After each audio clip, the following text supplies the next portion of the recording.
갑작스러운 영화에 놀라셨죠? 앞에 찬양과 영상이 너무 매치가 안 되는데 여러분들이 표정이 굉장히 혼돈에 빠진 표정입니다.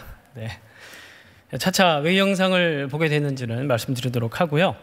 이 아주 부드러운 충만한 그 감성의 보이스로 저희를 또 은혜로운 찬양을 해주신 우리 김경빈 형제에게 다시 한 번 더 박수를 드리겠습니다. 그리고 다시 영상으로 돌아와서 말씀을 전하도록 하겠습니다. 오늘 말씀은 전투 대형으로 라는 말씀의 제목입니다. 여러분, 우리는 팬데믹의 시대를 살아가고 있습니다. 또 다른 말로 혼돈의 시대를 살아가고 있다, 그렇게 얘기할 수도 있겠죠. 한 번도 경험해 보지 못한 그런 세상을 살아가고 있는데요. 예를 들어서 대중교통, 지하철이나 버스 이런 걸 타는 게 두려워함을 느껴본 적이 한 번도 없잖아요, 그죠? 그런 걸 또 경험하고 있고, 또 모든 사람들이 다 집 안에 갇혀 있습니다. 스타디움에서는 무관중의 경기가 펼쳐지고 있고요. 그리고 맘카페, 여기 보니까 맘카페에 들어가실 분들은 별로 없어 보이는데, 맘카페에 들어가 보면은 하루가 멀다고 올라오는 비슷한 글이 있습니다. 뭐냐 하면 하루 종일 애기들만 보고 사람을 못 만나다 보니까 정신이 이상해지는 것 같다, 그런 비슷한 글들이 하루가 멀다고 올라온다고 합니다. 지금 우리가 살고 있는 이 팬데믹, 혼돈의 시대를 표현할 만한 적절한 성경 구절이 있을까 한번 생각해 보니까 창세기 1장 2절이 떠오르더라고요. 땅이 혼돈하고 공허하며 흑암이 깊음 위에 있고, 마치 하나님이 창조하시기 전에 혼돈의 상태였던, 형상이 없고 진료의 상태였던 그런 창조가 되기 전의 모습을 보는 것 같습니다. 우리가 살고 있는 시대가. 그러다 보니까 우리가 올 한 해를 다시 한번 더 돌아보고 복기를 해보면, 우리가 올 한 해 어떻게 살았습니까? 그냥 제가 봤을 땐 특별히 상반기에는 정신이 없었던 것 같아요. 이 충격을 우선 흡수해야 되는 시간이 필요했던 것 같습니다. 이게 무슨 일이지? 그냥 이게 다 처음 겪는 일이니까. 그러면서 상반기가 다 지나갔던 것 같고, 그리고 한 7월부터 이제 좀 정신을 차리면서, 그래서 이제 우리가 어떻게 해야 되지? 이런 혼돈의 시대 가운데, 팬데믹 시대 가운데 무엇이 바람직한 그리스도인의 삶이지? 저 같은 경우에는 어떻게 이제 목회를 해야 되는 것이 단지 금방 끝나는 일이 아니니까, 내년에도 지속되어야 하는 어떤 일이니까. 그리고 이걸 여러분들의 입장에서 조금 더 다른 방식으로 좀 바꿔서 질문을 해보면은, 그러면 목사님 틀어박혀서 지금처럼 계속 온라인 예배를만 드리면 되는 겁니까? 이 말에는 사실 여러 가지 많은 의미가 또 담겨 있죠. 사실 굉장히 난처한 질문입니다. 대답하기 되게 까다로운 질문입니다. 왜냐하면 우리 중에 누구도 이 코로나를 한 번도 살아본 사람이 없기 때문에 그렇습니다. 모두가 처음 겪는 일이기 때문에 그래요. 그러면 여러분 어떻게 하면 좋을까요? 다시 성경으로 돌아가서 어떤 비슷한 맥락의 가르침이 있는지 한번 살펴보는 게 중요하겠죠. 고민을 하다가 이런 상황과 어느 정도 적절한 가르침을 줄 수 있는 말씀을 찾다가 빌립보서 1장 27절을 성령께서 보여주셨습니다. 한번 1장 27절을 한번 읽어보겠습니다. 오직 너희는 그리스도의 복음에 합당하게 생활을 하라. 이 글을 썼던 바울도 혼돈의 상태, 감옥에 갇혀 있었고, 로마 감옥에 갇혀 있었고, 이 편지를 받았던 빌립보 성도들도 유대인들과 로마 사람들, 주변 사람들에 의해서 박해와 고난과 매우 어려운 그런 고난의 상황 가운데, 혼돈의 상황 가운데 있었습니다. 그때 사람들이 이렇게 생각을 했던, 어떻게 사는 것이 그리스도인답게 사는 것일까? 이런 어려운 상황 가운데, 이런 혼돈의 상황 가운데, 고난과 박해의 상황 가운데 어떻게 사는 것이 그리스도인답게 사는 것일까? 여러분 그런 생각들 해보셨습니까? 이런 코로나 팬데믹의 시대 가운데 우리가 어떻게 사는 게 그리스도인답게 사는 것일까? 과연? 그런 질문에, 그런 주제를 던지면서 바울이 이야기를 시작을 하고 있습니다. 자, 그렇다면 복음에 합당한 생활, 다른 말로 하면 그리스도인답게 사는 생활, 그게 첫 번째가 바울은 이렇게 제안을 합니다. 계속해서 읽어가 보면, 합당하게 생활하라. 이는 첫 번째, 내가 너에게 가보나 떠나 있으나 너희가 한 마음으로 서서 한 뜻으로 복음의 신앙을 위하여 협력하는 것. 첫 번째가 뭐라고요?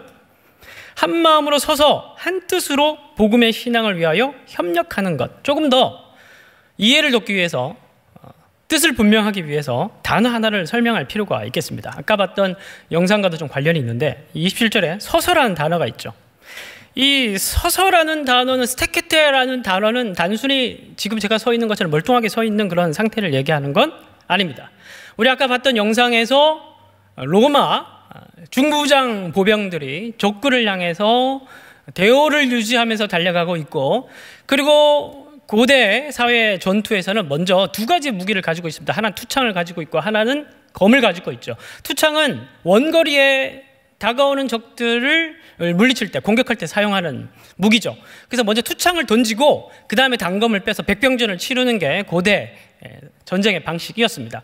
그때 이 모든 공격으로부터 아군의 피해를 최소화하고 상대편 진영의 본진을 무너뜨릴 수 있는 보병 위주의 최강의 전술이 그리스어로는 팔랑크스라고 하고 우리나라 말로는 밀집 장창제라고 하고, 지금 여러분들 보셨던 로마 군병들의 그 진영은 갑자기 생각이 안 나는데, 기갑 전술인가? 귀갑 진영이라고 합니다. 제가 적어오지 않아서 그 로마군의 진영은 귀갑 진영이라고 합니다. 이렇게 다양한 그리스나 로마나 그런 사람들, 로마 보병, 그 보병 중심의 진영에서는 무리를 지어서 고슴도치형으로 만들어서 앞으로 방패로 방어하고 위로 방패를 방어하면서 적군의 본진을 향해서 점점 밀고 나가는 이 진영, 굉장히 중요한 그리고 최강의 전술이었습니다. 이때 군사적 용어로 앞에 적들이 쳐들어오더라도 너희들은 두려워하지 말고 옆에 사람들과 어깨를 나란히 대오를 유지하고 서서 방패를 들고 뒤로 물러가지 말고 서라! 스테케테! 라는 단어가 그 단어라는 거예요. 그러니까 27절에서 너희가 한 마음으로 서서 한 뜻으로 복음의 신앙을 위하여 협력하는 것, 이건 단순하게 서 있는 게 아니라 본질을 얘기하자면은, 여러분, 만약에 그 사람이, 그 서 있는 한 사람이 대오를 이탈하기 시작하면 어떻게 될까요? 그 진영이 무너지는 겁니다. 그래서 여러분, 이 고대 전쟁에서 이 진영을 무너뜨리기 위해서 수많은 또 다른 전술들이 개발되기 시작합니다. 기병술이 발달하면서 어떻게 하면 이 귀갑 진영을 깰까, 팔랑크스를 깰까, 그런 전술들이 개발되기 시작합니다. 진영이 굉장히 중요한, 이 진영을 유지하는 게 승리와 바로 연결되는 가장 중요한 포인트가 되는 겁니다. 그래서 보병들에게 가장 먼저 최우선적으로 부여되는 사명이 뭐냐 하면은 대오를 유지하는 거예요. 서 있는 거예요. 그리고 단순히 서 있는 개념이 아니라 이건 뭐라고 얘기하는 거예요? 뭘 향해 있다고요? 진영을 보호하는 거예요. 진영을 보호하는 것은 결국 승리를 가는 지름길이 된다는 거예요. 그래서 이 말씀을, 이 이야기를 바울은 하면서 너희들은 서라라고 얘기를 하면서 무엇보다 너희들이 복음에 합당한 생활, 이 오지러운 세상 가운데, 혼돈의 시대 가운데, 박해의 상황 가운데 너희들이 해야 될 그리스도인다운 가장 먼저 해야 될 너희들의 첫 번째 생활은 뭐냐 하면은 서는 것. 다른 말로 하면은 진영을 보호하는 거예요. 그리고 여러분, 이 이야기는 무엇보다도 우리 공동체를 향한, 그래서 한 마음으로 서서 한 뜻으로 서로 합하여 공동체를 향한 권면인 겁니다. 쉽게 얘기해서. 올 한해 우리는 사실 이보다 더 서먹서먹한 공동체를 경험한 적이 있을까? 그런 생각을 좀 해봅니다. 제가 처음에 왔을 때 이 3.1교회가 얼마나 뜨거운지 몰라요. 이 청년들이 집에를 안 가요. 그냥 저녁예배까지, 저녁예배 마치고도 품다. 옛날에는 뭐였죠? 지금은 품다지만 옛날엔 데이브레이크였나요? 데이브레이크 전에 또 뭐였던 것 같은데, 아무튼 역사의 변천을 경험하면서 간판은 달라져도 저녁예배 마치고 남아있는 청년들의 모습은 달라지지 않았던 게 우리가 가지고 있었던 끈끈한 공동체 모습이었습니다. 그립죠, 여러분? 여러분, 사실 우리가 올 한 해 모습을 돌아보면 통계적으로 사실 거의 모임이 되고 있지 않습니다. 제가 지금 배신을 때리고 청장년에 갔는데, 여러분, 청장년에 가면 목자님들이 계십니다. 목자님들이 얼마나 고군분투하며 줌에 온라인에 한 자리를 지키고 계시는 줄 아십니까? 아무도 줌에 들어오려고 하지 않아요. 왜 들어오지 않아요? 첫 번째 어색하다, 두 번째 얼굴이 너무 크게 보인다, 세 번째 각도가 콧구멍을 비춘다, 여러 가지 갖가지 이유로 들어가지 않아요. 그래서 결국에는 간사 리더 혹은 청장년 장년에는 목자 몇 명만 남아서 지금 이 공동체의 목숨을 연명하고 있는 게, 이 서먹서먹한 공동체를 아주 소수가 온라인을 지키면서 지금 가고 있는 게 우리의 모습이라는 겁니다. 이 설교를 듣고 있는 온라인 성도들과 여러분들에게 제가 묻고 싶은 게 있습니다. 여러분, 과연 우리가 제가 앞에 했던 질문처럼 온라인 예배만 계속 드리는 걸로 충분할까요? 내년에도 계속 이렇게 갈까요? 이렇게 하는 걸로 그냥 충분하다고 생각하십니까? 뭐 어떤 사람은 충분하다고 생각할 사람이 있을 거라는 생각이 또 듭니다. 좀 강하신 분들, 뭐 공동체가 필요 없는 사람들, 뭐 나 혼자 예배 드리면 되지. 나 주일 성수하고. 나 원래 팀 모임 안 했어. 나 원래 조모임 해준 거야. 리더가 하도 그러니까 불쌍해서 자리를 지켜준 거야. 뭐 온라인 예배 드리면 주일 성수하면 되지. 내가 뭐하러 팀 모임, 조모임 콧구멍 미쳐가면서 내가 주 모임까지 들어가서 내가 그거를 해야 돼. 내가 어색한데. 온라인 예배는 충분해. 사실 뭐 그것에 대해서 제가 뭐 죄책감을 가지게 만들려고 그런 건 아닙니다. 충분히 그럴 수 있다고 생각합니다. 그렇게 강한 모습이 잘못된 건 아니라고 먼저 제가 말씀을 드리는 거예요. 그럼 여러분 그렇게 생각하시는 거 제가 다시 질문을 드리고 싶습니다. 그러면 나를 필요로 하는 사람이 있다면 어떻게 하실 겁니까? 나를 필요로 하는 사람이 있다면, 아니 목사님 지금 내 몸 하나 챙기기도 바쁘다 내가 다른 사람까지도 신경을 써야 됩니까? 여러분 바울의 이야기를 다시 한번 더 들어보겠습니다. 바울이 복음에 합당한 생활, 이 혼란한 시대 가운데 그리스도인답게 사는 생활에 천국 시민다운 삶의 태도의 첫 번째로 바로 공동체 연합, 공동체의 영적 단일 대우를 유지하는 것, 그것을 첫 번째로 삼았단 말이에요. 훨씬 더 다른 멋있는 걸 얘기할 수도 있었겠지만 공동체의 대우를 유지하는 걸 가장 먼저 첫 번째로 삼았다는 거예요. 이거는 우리에게 뭔가 던져주는 굉장한 중요한 이슈입니다. 자, 28절 가서 중간 부분 한번 보고, 이것이 보이시죠? 28절 이것이 그러니까 아빠 첫 번째 얘기를 했던 그것이 그들에게는 멸망의 증거요. 이게 중요합니다. 너희에게는 뭐라고요? 그렇게 단일 대우를 유지하는 게 우리에게는 뭐라고요? 구원의 증거라고 얘기합니다. 이게 이런 태도가 하나님부터 나오는 것이다. 그것이 바로 너희의 구원의 증거라고 얘기합니다. 무슨 말일까요? 제가 고3 때 수능을 마치고 그때부터 돈벌이를 시작했습니다. 왜냐하면 집이 가난했거든요. 알바를 하는 특별한 이유가 뭐가 있겠습니까? 가난하니까.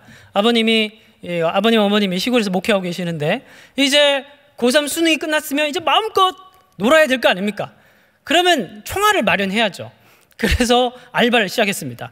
그래서 주유소에서 열심히 알바하고 딱 한 달 반을 야간 알바를 했던 것 같아요.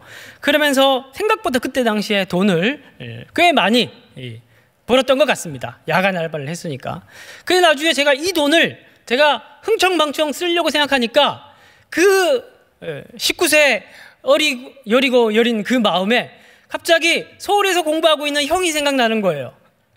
근데 형은 대학교 들어가면서 독립을 했거든요. 경제적으로. 자기 혼자 알바하면서 생활을 했었습니다. 그리고 아버님, 어머님은 또 시골에서 목회하고 계시니까 돈이 어디 있겠어요. 그래 아버님, 어머님이 떠오르고 혼자 일하면서 공부하는 서울에 있는 형이 떠오르는 거예요. 그래서 반을 쪼개서 형에게 입금하고 반을 쪼개서 어머니를 드렸습니다. 뭐 그런 것 가지고. 근데 제가 그때 그런 마음이 들었어요. 아, 내가 가족이구나. 이게 가족이구나. 이런 생각이 철없던 제 마음에 그때 그런 생각이 들었어요. 형이 고마워하고 엄마가 고마워하니까 그때 제 들었던 감정이 이게 가족이구나. 이런 생각을 했어요. 이게 너희의 구원의 증거다.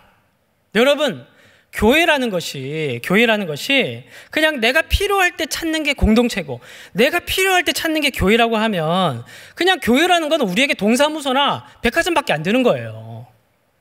내가 필요할 때 찾는 거라고 하면. 그러나 그리스도인이라고 얘기를 했을 때 그리스도인이라는 건 몸된 그리스도, 그 그리스도의 몸에 한 붙어있는 지체라는 어떤 그런 존재론적 인식 속에 그리스도인이라는 말이 들어있는데 이 몸에 문제가 생겼어요. 지금 몸이 큰 위기에 빠져 있어요. 지금 현재 큰 혼돈의 상황 가운데 처해 있어요. 박해가 있고 고난이 있어요.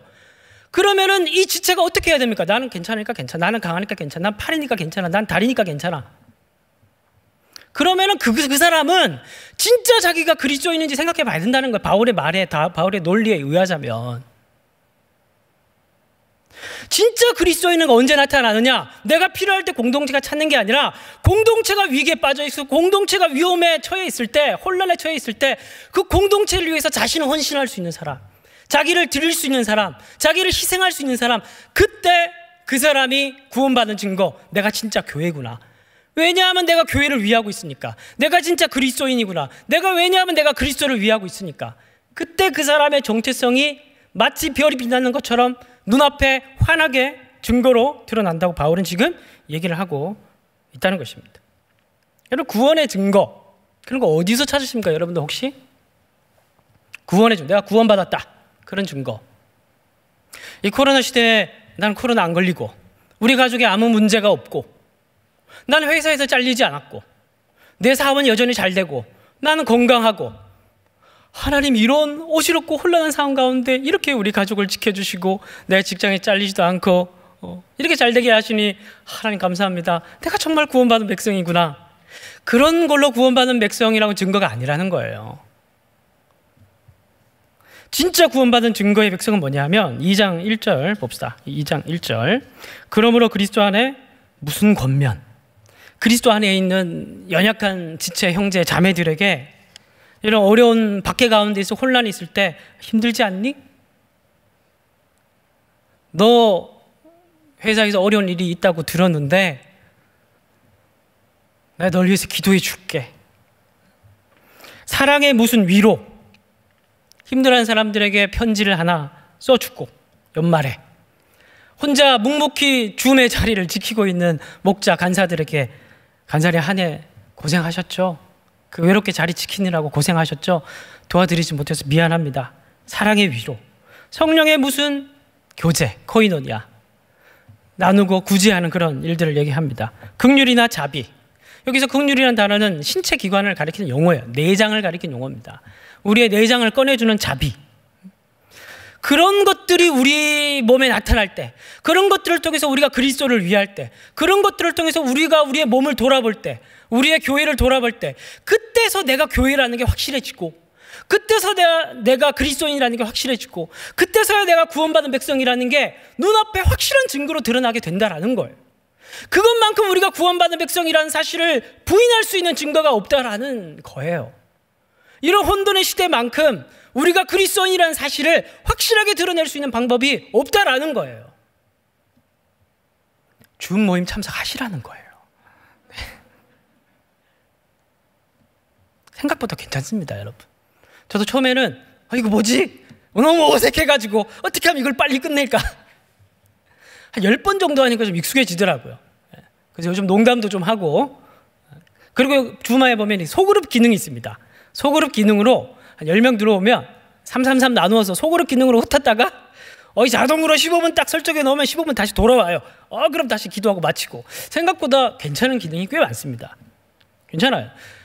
그 청장님은 어떤지는 어젯밤에 목자의 밤을 했는데 3시간 동안 게임을 했다 그러더라고요. 줌 안에서.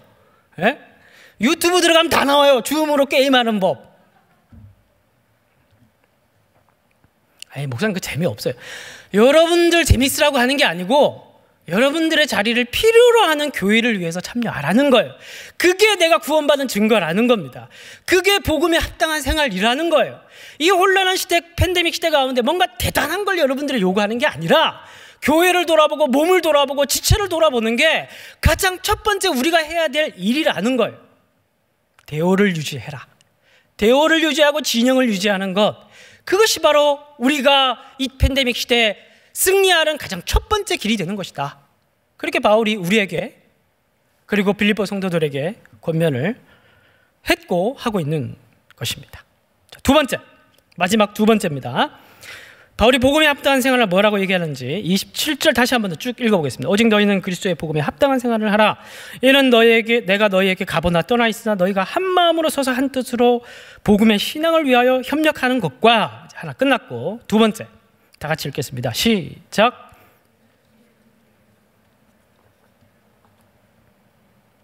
두려워하지 않는 이 일, 대적자들 때문에 두려워하지 않는 이 일. 두 번째 복음에 합당한 생활이 두려워하지 않는 것이라고 얘기합니다. 28절에 사용된 이 두려워하다라는 단어를 조금 더 다시 뜻을 구체화시켰으면 좋겠는데요. 이 단어는 신약 성경에서 한 번도 사용되지 않은 단어입니다. 그러면 여러분들 좀 단어 속에 품어있는 어떤 뜻을 이해하기가 좀 애매해지죠. 그래서 주변에 그 시대 당시에 이 단어를 사용했던 다른 문헌들을 찾아본 게 아니라 찾아봤던 연구 자료를 제가 봤습니다. 보니까 이렇게 얘기를 해 놓았더라고요. 이 단어는 당시에 놀라서 겁먹고 뒤로 물러가는 상태를 가리키는 단어라고 합니다. 다시요. 놀라서 겁먹고 뒤로 물러가는 상태라고 합니다. 그러니까 이 단어도 전쟁 가운데 용기를 잃고 포기하고 돌아가는 백성들, 패전병들을 가리키는 표현하는 용어라는 거예요. 그러니까 우리가 아까 봤던 영상을 통해서 충분히 상상 가능한 표현인 거죠. 앞에 적군이 투창을 던지면서 달려옵니다. 이 진영을 깨트리기 위해서 온몸으로 부딪혀서 이 진영을 깨트리기 위해서 달려옵니다. 그러면은 자기도 놀라서 자기도 모르게 창을 놓고 방패를 놓고 뒷걸음치지 않겠습니까? 치질이 아니고 뒷걸음치지 않겠습니까? 그러면 어떻게 되는 거예요? 대오가 무너지는 거예요. 그렇게 하지 말라는 거예요. 어떤 적대적인 상황, 어떤 혼돈의 상황일지라도 믿음을 잃지 말고 적극적으로 방패를 세워서 뒤로 물러가지 말고 앞으로 전진해 나가라는 거예요. 용기를 잃지 말라는 거예요. 믿음을 잃지 말라는 겁니다. 여러분, 사실 처음에는 이 코로나 상황 때문에 타격을 받고 뭔가 모든 면에서 우리가 움츠려 들었던 것 같아요. 올해 상반기에 생각을 해보면 저도 처음에는 터질 때 이게 뭐지? 이게 무슨 상황이지? 이해하고 해석하는데 굉장히 애를 먹었습니다. 게다가 초반에 우리가 욕을 얼마나 먹었습니까? 한국교회가 한 30년 먹을 욕을 다 먹은 것 같아요. 이 포털 사이트에 올라오는 기사를 보기가 너무 힘들 정도로, 기도가 나오지 않을 정도로 한국교회 상황이 너무나 처참했던 게 사실 우리의 상황이었습니다. 망하는 게 아닐까? 코로나 끝나면 한국교회가 진짜 망하는 게 아닐까? 그런 생각까지, 어리석은 생각까지 들었습니다. 근데 여러분, 이런 비슷한 생각을 빌립보 성도들도 했던 것 같아요. 그 바울의 감옥에 갇혔죠. 빌립보 성도들도 바울처럼 계속해서 고난을 당하고 박해를 당하는 그런 상황이었습니다. 그래서 바울이 감옥에 갇히니까 일부 사람들이 그렇게 얘기를 했습니다. 바울이 망했네. 바울이 감옥에 갇혔으니까 이제 유죄 판결 나면 바울이 목이 떨어지는 거예요. 바울 망했네. 복음이 망했네. 교회가 망했네. 그렇게 생각하는 사람들이 나왔다는 겁니다. 그래서 빌립보서 1장 12절 14절 12, 13, 14절을 보면 12절 형제들아 내가 당한 일이 도리어 내가 당한 일이 감옥에 갇힌 것이 도리어 니들이 생각했을 땐 망한 것처럼 보이고 니들이 생각했을 때는 이게 그냥 복음이 실패한 것처럼 보이지만 그렇게 얘기하는 사람들이 있지만 형제들아 내가 당한 일이 도리어 복음 전파의 진전이 된 줄 너희가 알기를 원한다. 오히려 이 일 때문에 복음이 진전이 있다는 거예요. 이런 혼돈과 이런 핍박의 상황 때문에 교회가 무너지고 복음이 무너진 게 아니라 오히려 더 새로운 길로 진전의 길로 나갔다는 걸 너희가 알기를 원한다. 도대체 무슨 일이 있었을까? 13절 이러므로 나의 매임이 감옥에 갇힌 게 그리스도 안에서 모든 시위대안과 그 밖에 모든 사람에게 나타났으니 아마 여러 가지 해석들이 있지만 이런 이야기일 수도 있는 것 같아요. 마치 여러분 원래 바울이 2차 전도여행 때 빌립보 감옥에 갇혔을 때 복음을 전했지 않습니까? 간수들에게. 이 이야기를 아마 떠올리게 만들어놓은 장치일 수도 있고 어쨌든 중요한 건 뭐냐면 바울이 감옥에 갇혔을 때 야 내가 몸에 갇혔다고 내가 복음에 안 전하냐? 옆에 있는 죄수들에게 전하면 되지. 그리고 지나다니는 간수들에게 전하면 되지. 그리고 또 14절 형제 중 다수가 나의 매임으로 말미암아 주 안에서 신뢰함으로 겁없이 하라의 말씀을 더욱 담대하게 바울 선생님이 감옥에 갇혔으니까 이제 우리도 복음을 전해서 바울 선생님 옆으로 가자. 더 담대함으로 그리고 그 다음 구절은 막 경쟁으로 막 복음을 전한다는 이야기가 있습니다. 오히려 바울이 복음 때문에 감옥에 갇힌 게 밖에 있는 로마 교회 사람들에게 더 자극이 된 거예요. 바울 선생님이 복음을 전하다 감옥에 갇혔으니까 이제 우리가 복음을 전하자. 그러면서 다른 사람들이 열심히 또 복음을 전하게 됐다는 겁니다. 내가 감옥에 갇혔다고 내가 망했냐? 내가 감옥에 갇혔다고 복음이 망했냐? 내가 감옥에 갇혔다고 교회가 망했냐? 교회가 망할 수 없고 복음이 망할 수가 없다는 거예요. 다른 사람이 복음을 전하면 되고 감옥에 갇히면 죄수에게 전하면 되고 얼마든지 새로운 길이 일어날 수 있다는 겁니다. 그러니까 너희들은 그런 거 신경 쓰지 말고 하던 일이나 계속 잘 하라는 거예요. 대오를 유지하며 서서 앞으로 전진해 나가라는 걸 얘기를 하고 있는 겁니다. 비슷한 얘기를 디모데후서에서도 얘기를 해요. 디모데후서 2장 1절을 보겠습니다. 내 아들아 그러므로 너는 그리스도 예수 안에 있는 은혜 가운데서 강하고.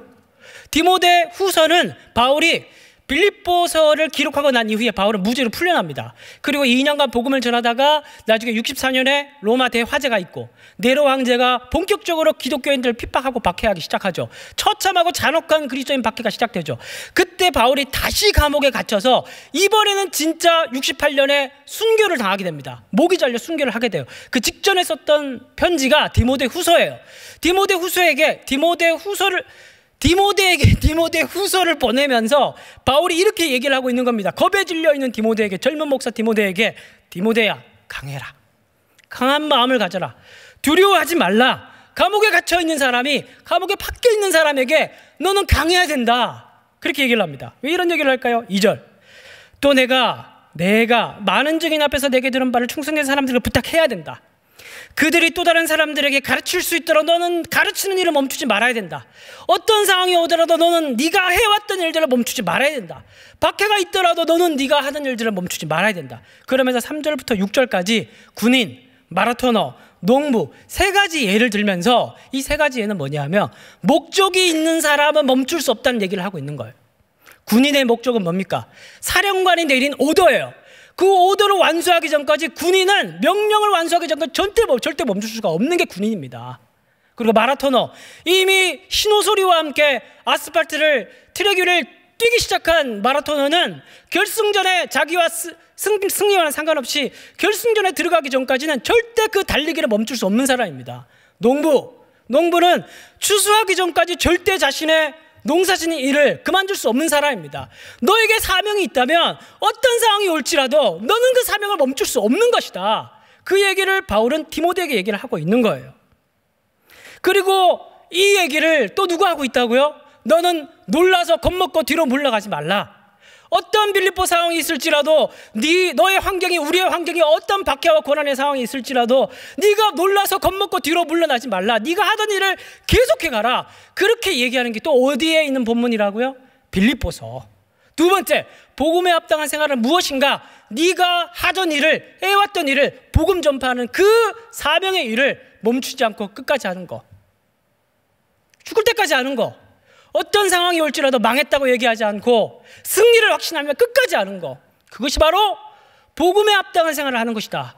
이미 승리를 거머쥔 천국의 시민들이 해야 될 일이다. 그렇게 얘기를 하고 있는 거예요. 그리고 28절 다시 돌아와서 중간에 이것이 뭐라고 얘기를 하고 있는 겁니까? 이것이 그들에게는 멸망의 증거인데, 박해하는 그들에게는 멸망의 증거인데, 하나님의 백성, 교회, 그리스도의 몸된 공동체, 천국 백성에겐 이러한 일들을 하는 것 자체가 뭐라고요? 그 사람에게는 구원의 증거라는 거예요.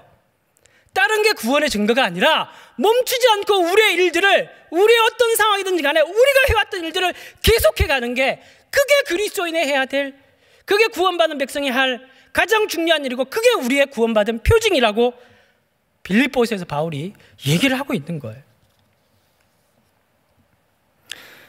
원래 저는 다시 말씀드리지만 1월에서 6월까지는 이게 뭐지? 이러면서 지나갔어요.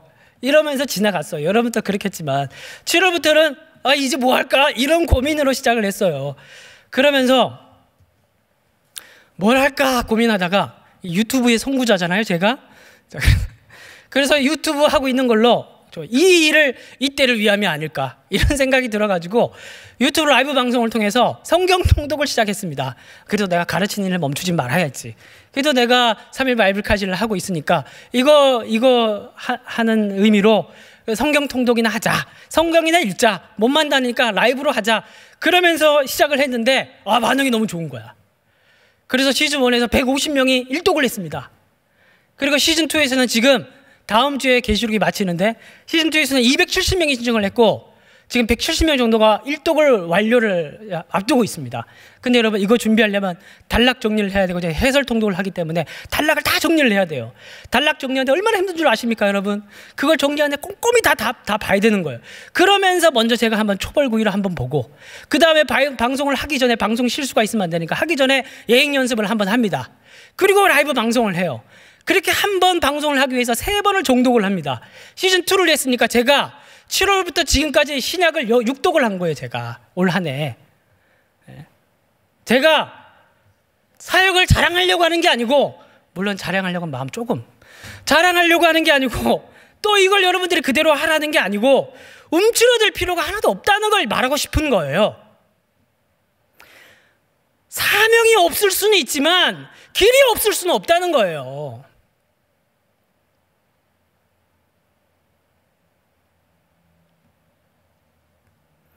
사명이 있는 곳엔 길이 있어요. 우리의 선교, 우리의 예배, 공동체 모임, 일상에서 복음 전파. 어제 미용실에 제가 설교 준비 때문에 고민을 하다 미용실에 갔는데, 미용실에 제가 3년 다닌 미용실이 있습니다. 늘 붐비는 미용실인데 코로나 때문에 이제 아무도 없더라고요. 그래서 제가 이 설교를 막 생각하는 게 있어가지고 이 얘기를 하려면 내가 뭔가 간증할 거리가 있어야겠다 이런 생각이 들어서 미용 머리를 다 깎고 나오는 길에 그 아가씨에게 복음을 전하고 왔습니다. 아주 짧게 수줍게. 다시 오지 말라 그러더라고요. 농담이고요. 수줍게 복음을 전하고 왔어요. 3년 만에. 오히려 아무도 없기 때문에 복음을 전파할 수 있는 기회가 된 겁니다. 그러니까 생각해 보면 길이 있다는 거예요. 사명이 없을 수는 있지만 길이 없을 수는 없다니까요. 사명이 있는 곳엔 길이 있다니까요. 예배, 공동체, 모임, 선교, 일상 속의 복음 전파 다 할 수 있어요. 제가 늘 하는 얘기가 있습니다. 주변 사람들에게 팔짱을 끼고 골똘히 3일간만 생각하면 웬만한 문제는 다 해결된다. 이게 그냥 제가 좀 그렇거든요. 뭔가 문제가 있으면 이걸 당장 답을 내진 않고 골똘히 혼자 계속 그걸 묵상하고 생각합니다. 그럼 거의 해결책이 어느 정도 나오더라고요. 그래도 해결책이 안 되면 그건 해결이 안 되는 거고. 제가 드리고 싶은 말씀은 다시 말씀드리지만 움츠러들 필요가, 놀라 겁먹고 뒤로 물러갈 필요가 전혀 없다는 말씀을 드리고 싶은 거예요. 중요한 건 우리의 마음이에요. 중요한 건 우리가 그리스도를 사랑하는 마음입니다. 우리가 그리스도를 사랑하는 건 교회를 사랑하는 것이고 그의 몸된 공동체를 사랑하는 거예요. 그리스도를 사랑하는 건 그리스도께서 우리에게 주셨던 땅끝까지 이르러 복음을 전파하라고 하는 그 사명을 사랑하는 거예요. 그 사명 끝까지 놓치지 않고 그리고 우리에게 주신 이 공동체 끝까지 놓치지 않고 복음에 합당한 생활을 주님 오시는 그날까지 코로나건 뭐건 끝까지 해나가는 저와 여러분들이 되시기를 주님의 이름으로 축원드립니다. 우리 이 시간 찬양 하나 부르겠습니다. 우리 나의 하나님, 두려움 없는 믿음 주시는 나의 하나님, 그 완전한 사랑을 찬양합니다. 우리 그 찬양 같이 일어나서 찬양하도록 하시겠습니다.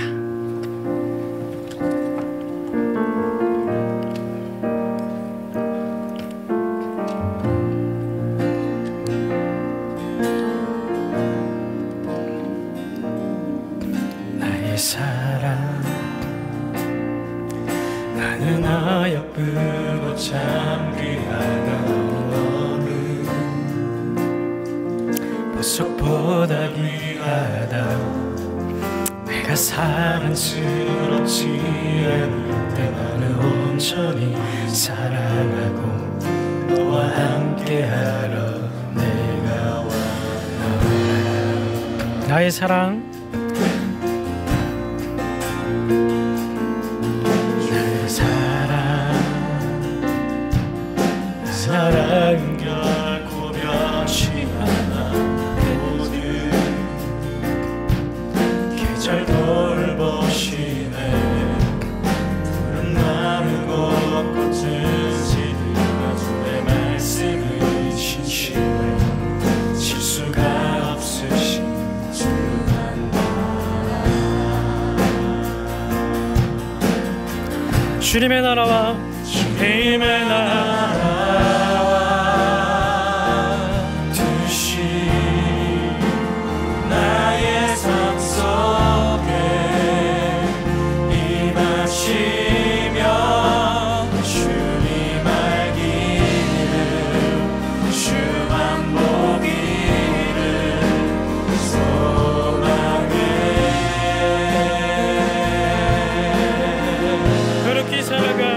그렇게 살아가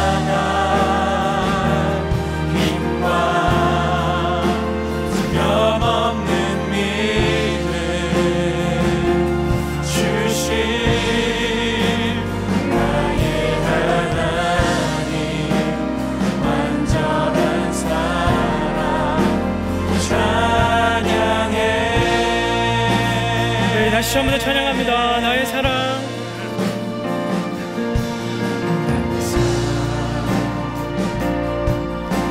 너는 어여쁘고 창피한 너는 보석보다 귀하나 내가 사랑스럽지 않은데 너를 온전히 사랑해 너와 함께하던 내가 원하노라. 주의 사랑. 주의 사랑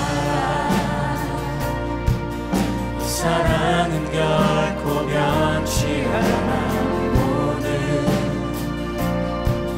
계절 돌보시네 푸른 마르고 꽃을 시드나 주의 말씀은 신실해 실수가 없으신 주만 바라라.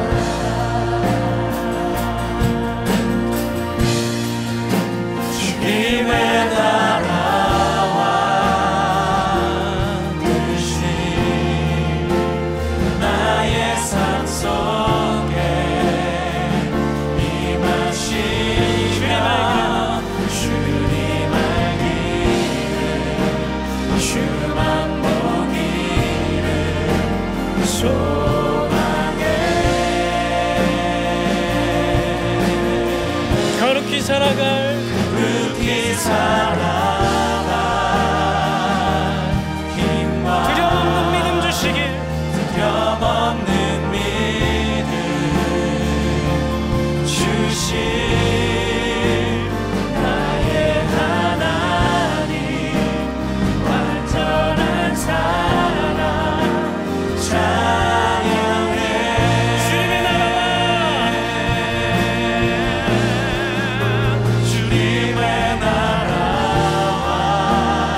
하나님, 우리는 많이 연약한 질그릇 같은 존재들입니다.